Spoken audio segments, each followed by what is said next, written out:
Hey, this is Dr. Barry. I'm a family physician and the author of Lies My Doctor Told Me. Today, I want to talk to you about a very important topic. It's a topic that many people have some confusion on, and I want to try to set as many of these things straight as I can today with a little deeper dive into sugar addiction. Is it real? If it is, how do you beat it? 6 ways you can tell if you suffer from a sugar addiction, and 7 ways you can fix it. So let's talk about sugar addiction and how to beat it. If you know someone who you think is a sugar addict, please share this video with them on their social media. You can write them a letter, you can send them a text or an email, but make sure they get this information because many people don't believe sugar addiction is real. If they suffer from a sugar addiction, then there's going to be bad medical and mental problems in their future, and you can help prevent that for them by sharing this video. So let's get started. First of all, why is sugar bad, and where's sugar at? And let's start there, and then we're going to dive down into this. So, why is eating lots of sugar bad in the first place? Well, when you eat a lot of sugar, you spike your blood sugar level. This immediately spikes your insulin level. Your insulin level is going to make you store fat. It's going to make it almost impossible for your body to burn fat. So, if one of your goals in life is weight loss or fat loss, you're not going to do that if you're eating lots of sugar. Eating lots of sugar leads to chronically high blood sugars and chronically high insulin levels, which lead to cavities in your teeth. It leads to diabetes. It leads to severe acne, obesity, fatty liver, chronic joint inflammations, chronic skin rashes. The list goes on and on and on. Sugar is not your friend. Sugar is bad for human beings. Never in the history of our existence on this planet have we eaten as many pounds of sugar a year as we do now. Never, not even close. Okay. So now, secondly, where's sugar at? So we all know that sweets and soft drinks and fruit juices, these have sugar. We know that. But here's the problem. And this is very confusing for some people with sugar addiction. Some people with sugar addiction don't like sweet foods. They don't like sweets. They don't like cookies, cakes, pies, desserts, but they're still a sugar addict. And here's how. If you are a chip addict, then you're a sugar addict because the carbohydrates, the processed carbohydrates in potato chips or corn chips or tortilla chips, all of these break down immediately in your stomach to glucose and fructose, which are sugars, right? If you love bread, if any kind of bread, whether it's bread sticks, whether it's fresh made bread at home, whether it's organic bread grown from stone ground wheat, all this breaks down immediately to glucose and fructose in your blood. A lot of people think eating fruit is healthy. Maybe some seasonal fruit is not too bad for you, but eating lots of fruit every day, if you make that big fruit smoothie every morning and pulverize the fruit so you don't even have to chew it, guess what that breaks down to immediately in your digestive system? Did you guess? Glucose, fructose, right? And so, really, any of these foods are going to create a sugar addiction and perpetuate a sugar addiction. And so, many people who consider their diet very healthy, oh, I only eat stone ground tortilla chips and I have a huge fruit smoothie 2 or 3 times a day, you could absolutely be a sugar addict. So, now, how does this work? How do you get addicted to sugar? Why is it sugar? Why is it not protein? Why is it not fat? Great question.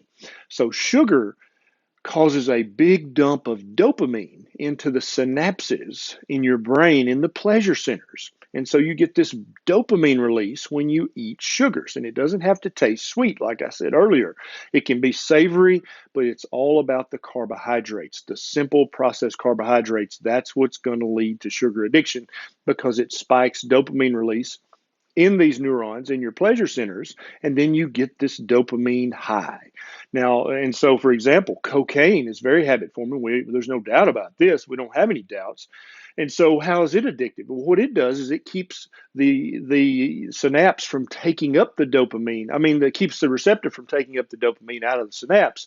And so you build up a lot of dopamine in the synapse, just like with sugar, except cocaine just does it a different way. But the net result from both is that you have a lot of dopamine available for your receptors and you get a dopamine high. Obviously, Cocaine and other drugs give you more of a dopamine response and more of a high and are much more addictive, there's no doubt. And the consequences of their addiction are typically much worse acutely. But for many people, sugar addiction is just as bad. Now, why is there all this disagreement about whether there is a sugar addiction thing or not? Why do you see on some sciencey websites that there's no such thing as this? You just like good food. Well, here's why.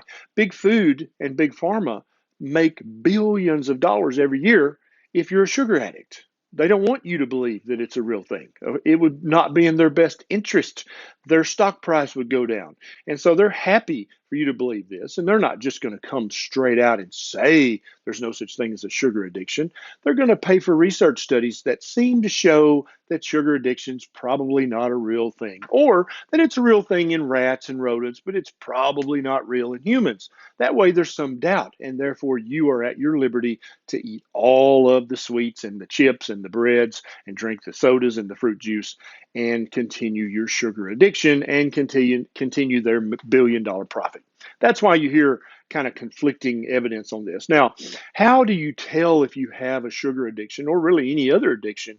There's 7 questions that you can ask yourself, and these are actually scientifically validated questions. If you answer yes to 3 or more of these, then you have an addiction to whatever the substance in question is, or at least it's highly likely that you have an addiction. So let's go over these 7 questions. Number 1, have you ever hidden sweets or chips or grains or cokes or anything like that? Have you ever hidden that kind of stuff or hidden the knowledge of it from a loved one or a family member or a friend? People don't hide bacon, right? You don't hide, you just eat your bacon. And so it's not just that it's a tasty food and you really love it, so you want to hide some to make sure you have it later. If you're hiding things, if you're hiding a liquor bottle or the cocaine or you're hiding the Oreos, you've got a problem. That's number 1. That's a problem. That's not okay. Number 2, have you ever made deals with yourself? Like, now, if I can get this project done, then I'm going to go have a Blizzard or a Flurry or a pack of Oreos. Any kind of deal making like that is that's sometimes a problem. Not always, but that's just one of the questions. Number 3, have you ever spent more time or money buying or eating sweets or chips or grains or soft drinks or anything like that, breads? If you've ever spent more than you meant to or spent more time than you meant to, that could be a sign of addiction. Next, have you ever neglected a responsibility or been late to show up to pick somebody up or late for a meeting because you were busy eating or thinking about or buying sweets, breads, chips, soft drinks? If so, that could be a sign of addiction. Number 5, have you ever felt the need to cut down on your sweets, on your chips, on your breads, on your soft drinks, fruit juices? Have you ever felt the need to cut back? Because if you have, that's a big red flag. You might have an addiction. Has a friend or a loved one ever said to you, I think you have a problem with sweets or chips or bread or Cokes or whatever? That's a red flag. You might have an addiction. Next is, do you ever think about or fantasize about your favorite carbohydrate, that bag of chips that you left at home and forgot to bring to work, or that dessert you're going to have for lunch? That's a problem. If you fantasize or overly think about the carbohydrates, that could be a sign of addiction. Next, have you ever used sweets or chips or breads or Cokes or any kind of carbohydrate to self-soothe after a rough day at work or after a fight with a spouse or a relative? Have you ever went to the sweets, the cookies, the cakes, the pies, the bread, the breadsticks, the potato chips as a means of self-soothing? If you have, that's a big red flag that you might have an addiction. And so if you answered yes to 3 or more of these questions, then it's highly likely you are addicted to sugars, and not just sweet tasting sugars. It can be all the sugars that we talked about in the breads, in the chips, in the fruits, in the soft drinks. Any of those things can lead to and perpetuate sugar addiction. Now, let me give you an example of how, because some people will say, well, if you just like bacon, you might fantasize about bacon and you might think about it. That's true. But now we got to talk about withdrawals, okay? Because if I love bacon, let me just say that as a way of self disclosure. I love bacon. I eat it as often as I can. Sometimes I may fantasize about bacon. Oh, sorry. But if you forbid me to ever eat bacon again, if you ever took my bacon out of the house and locked me in the house and I couldn't have bacon for a month, I would miss bacon, but it would be an intellectual miss. It would not be a feeling. It would not be a pervasive, overarching feeling of bacon withdrawal. It just wouldn't. I'd find some other protein. I'd eat ribeye. I'd eat eggs. I'd eat something else. But I would miss my bacon, but I would not go through withdrawal. So what are some of the symptoms of withdrawals? So anybody who's ever smoked cigarettes or drank alcohol too much, and you had to stop those in order to break an addiction, the symptoms of withdrawal are agitation, anxiety, headache, insomnia, having trouble getting to sleep. If you have body aches, you can have nausea, you can have stomach cramps, you can have muscle cramps, joint aches, muscle aches. All of these things mean that your body's missing something that it had come to depend on, which is an addiction, right? And so if you take my bacon away from me, I'm not going to get a headache, or I'm not going to have anxiety. I'm not going to have emotional distress. I'm just going to move on with my life because I'm not addicted to bacon. But if someone's a sugar addict and you take all their bread and chips and crackers and sweets away from them, take away the fruit smoothies and take away the Cokes, they're going to have these physical signs and symptoms of addiction. That's another huge red flag, is if you've tried to stop sugar before and you had a headache and some of these other symptoms, you have a sugar addiction. I'm sorry, it may not be your fault, but it is your problem. Now, what are we going to do about this? So I want to go through about 7 or 8 steps. Not sure how many. If there's more than 7, then congratulations, you got a bonus. Number one is knowing that you have a sugar addiction, and knowing everything that sugar is in and everything you can get sugar from. So many people say, oh, I have a sugar addiction. I'm going to stop all the sweets and cookies and cakes and pies and candy, and that I'll break my sugar addiction. And so then they load up on the chips and the bread and the fruit smoothies and the Cokes, and they haven't affected their sugar addiction at all, because all of those foods are also loaded with glucose and fructose.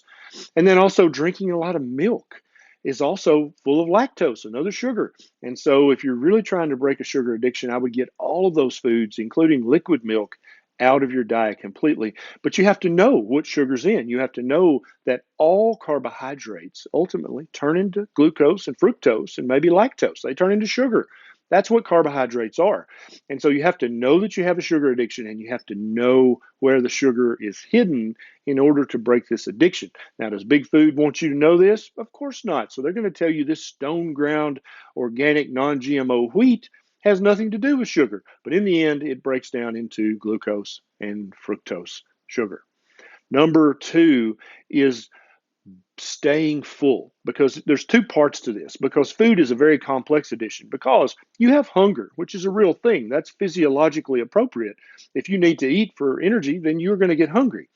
So if you're hungry and the addiction is calling to you, that's stronger than any human can tolerate. And so I recommend to people trying to break a sugar addiction is to eat a diet like a low carb, high healthy fat diet, or a ketogenic diet, or even a carnivore diet, because these diets are going to keep you physiologically full. You're not going to be hungry because you're going to be eating lots of good healthy fats and lots of good healthy proteins and maybe a few healthy carbs, but you're not going to be eating the processed fast release carbs that lead to sugar addiction. And so you first of all, you've got your hunger satisfied.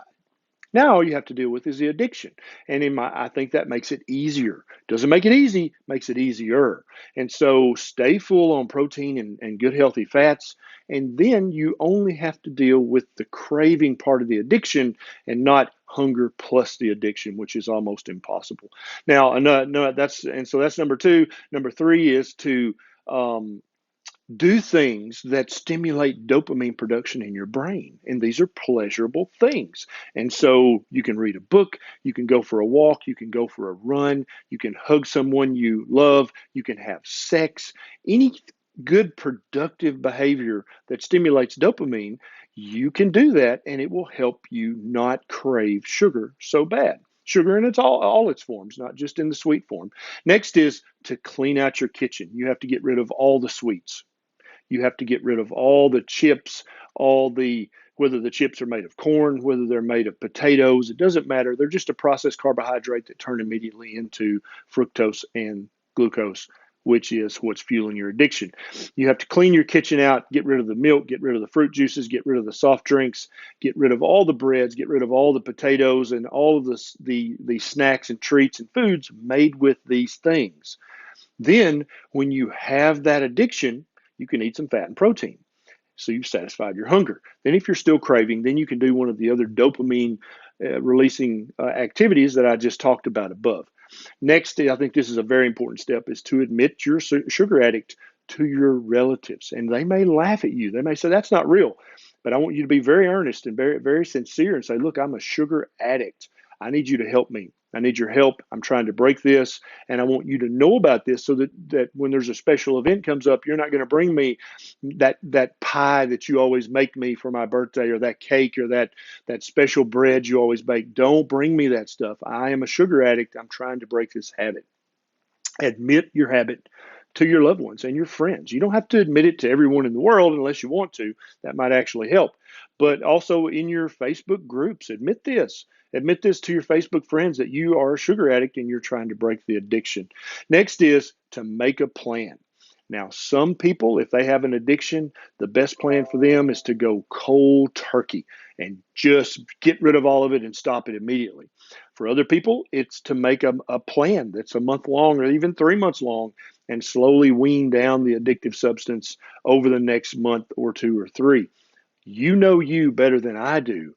Which personality are you? And don't be playing reindeer games here. If you really need to cold turkey, then you need to cold turkey. But if that's not your style, it's okay. You don't have to quit your sugar addiction. You don't have to break it, go cold turkey today. You can do it over the next month or two. I think that's fine because you're ultimately moving towards better health and breaking an addiction. And I think that's a victory if you did better today than you did yesterday. And if you have plans to do better tomorrow than you did today.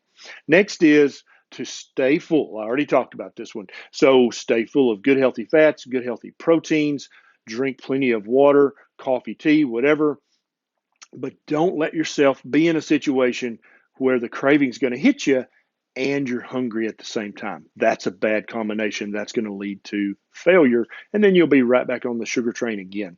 Next is to get plenty of sun and plenty of sleep. Both of these things really, the net effect is you get more dopamine, plus the hundreds of other health effects. Getting out in the sun every morning and getting a good night's sleep every night bring you. They are really, really good for you, but they also help keep your dopamine levels higher, which helps you fight this addiction. And lastly, but not leastly, is if you have another addiction, whether it's to drugs, alcohol, or tobacco, addictions are kind of like autoimmune conditions. They go hand in hand. And so that tobacco addiction, that smoking, is going to keep bringing up the sugar monster. I promise it will. And so I know it's going to be harder to quit two things at once instead of just one thing at a time, but you may have to consider doing that. If you have a problem with alcohol, that's going to absolutely feed back into your sugar problem, and they're going to build on each other, and you'll wind up failing at both. Now, if you've enjoyed this video, please take 1 second and click that subscribe button right down there. It's right down there somewhere, and there's a little bell right beside it. Click that, so every time I have a bright idea, you'll be one of the very first to know.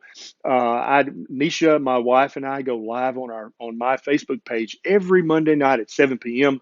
Feel free to join us there if you have questions about this video or any of my other videos. This is Dr. Barry. I'll see you next time.